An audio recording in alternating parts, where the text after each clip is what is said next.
પંખીઓ પાંખો મળે થોડીક અને ઉડે છે ઊંચેરા આભમાં. પંખીઓ પાંખો મળે થોડીક ને ઉડે છે ઊંચેરા આભમાં. એ આભમાં ઉડીને પોતાની રીતે દોડે છે ખૂબ અને ક્યાંક પહોંચી જાય છે. જ્યાં એને પહોંચવું છે ત્યાં પહોંચવા માટેની શોધમાં ઉડે છે, પહોંચવા માટેની શોધમાં ઉડે છે. પણ અંતે તો એ પંખી પહોંચી જાય છે એના માળા સુધી, એની ડેસ્ટિનેશન સુધી પહોંચી જાય છે. મિત્રો, અહીં વાત છે એવી દીકરીઓની કે જે દીકરીઓ આજે ખૂબ સ્વતંત્ર રીતે પોતાની કેળવણી કરે છે, પોતાની જાતની અનૌપચારિક શિક્ષણ મેળવે છે, પોતાની રીતે ઔપચારિક તો ખરું જ, અને દીકરીઓ સમાજમાં એક આગવું સ્થાન મેળવે છે.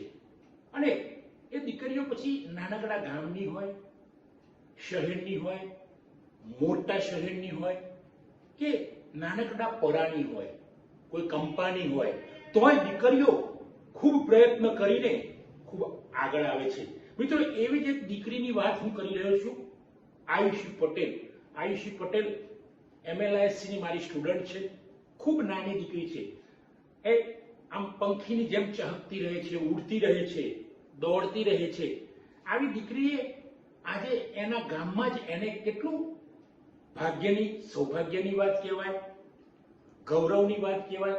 એના માતા પિતા માટે, શિક્ષક પ્રોફેસર તરીકે મારા માટે, એના મિત્રો માટે જે એમની વર્ગમાં ભણે છે, કે આજે એને એના ગામમાં ધ્વજવંદન માટે બોલાવી.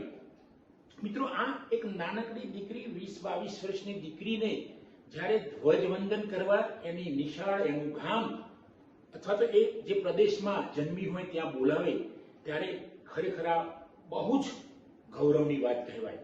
તો આવી આયુષી પટેલે આજે એના જ ગામમાં કે જે નાનપણમાં, બાળપણ, શૈશવ્યનું ત્યાં પસાર થયું છે, અને એ આમ જોવા જઈએ તો અંતરિયાળ વિસ્તાર કહેવાય, છતાં પણ આવા વિસ્તારમાં રહીને પોતે પોતાની જાતને તૈયાર કરી, ખુદને ખુદે ઘડી એવી આ દીકરી આયુષી પટેલે વિદ્યાપીઠમાં ભણવા આવી લગભગ 1-2 મહિના પહેલા. અને ત્યાં એણે એવું કહ્યું કે સર, અમે અહીંયા આવ્યા પછી, ડિપાર્ટમેન્ટ ઓફ લાઇબ્રેરી એન્ડ ઇન્ફોર્મેશનમાં આવ્યા પછી અમે બોલતા શીખી ગયા, અને હવે મારે મારા ગામમાં મને જે આમંત્રણ મળ્યું છે ધ્વજવંદન કરવાનું, ત્યાં પણ હું પ્રવચન આપીશ. મિત્રો, આ દીકરી ખરેખર જે બોલી હતી 2 દિવસ પહેલા જ મને કહ્યું હતું, એ એને કરીને બતાવ્યું આજે. મિત્રો, આ દીકરી સરસ એને ધ્વજવંદન કરીને પછી જે પ્રવચન આપ્યું છે, એ પ્રવચન હવે તમે જોશો મિત્રો. અને આ નાનકડી દીકરી, આ નાનકડું પંખી, નાનકડું ફૂલ, એને પોતે સુવાસ ફેલાવે છે. આપ પણ આને જોઈને, જો યુવાન મિત્રો, ન્યૂ જનરેશન, બધાને હું કહું છું કે આપ પણ આયુષી પટેલની જેમ તમારી સુવાસ ફેલાવો. સુવાસ ફેલાવી આપણા જ હાથમાં છે. જો તમે તમારું આત્મબળ જગાડી દેશો તો ઈશ્વર, સંસાર, સમગ્ર શક્તિ તમારી પાછળ લાગી જશે અને તમને મદદ કરશે. તો મિત્રો, તમે પણ આયુષીની જેમ લાગી જાઓ, આયુષી પટેલની જેમ લાગી જાઓ અને ખૂબ પ્રગતિ કરો. હવે નેક્સ્ટ વિડીયો આવશે મિત્રો આયુષીનો, આપ જુઓ અને આ દીકરી જે બોલી છે એને સાંભળો અને આપ પણ આ રીતે કરી શકો છો. જય હિન્દ મિત્રો. આગળ આ વિડીયો છે, તમે જુઓ. પવિત્ર અવસર પર મને ધ્વજવંદન કરવાની તક મળી, તે બદલ હું સૌનો હૃદયપૂર્વક આભાર માનું છું. આવું કે હું બી તમારી પ્રેસ પર બેઠેલી છું, હજી બેઠું જ છું. કોઈક ઊભું થાય બોલવા તો એવું જ લાગે કે વળી ચાલુ કરશે આવું, પણ હું વધારે સમય લઈ લઉં તમારો, થોડુંક કહીશ તો એ બી ધ્યાનથી સાંભળો તો લાઈફમાં થોડુંક અપ્લાય થાય તો સારું. આજે હું થોડીક હકારાત્મક વિચાર, પોઝિટિવ થિંકિંગ પર વાત કરીશ. મિત્રો, જીવનમાં ક્યારેક ખુશી આવે છે, ક્યારેક મુશ્કેલીઓ પણ આવે છે, ક્યારેક પરીક્ષામાં ઓછા માર્ક્સ આવે તો ક્યારેક કામમાં નિષ્ફળતા મળે, પરંતુ એ સમયે આપણે પોઝિટિવ થિંક કરીએ, હકારાત્મક વિચારો રાખીએ તો આપણે આગળ મુશ્કેલીઓ પણ સરળ લાગે છે.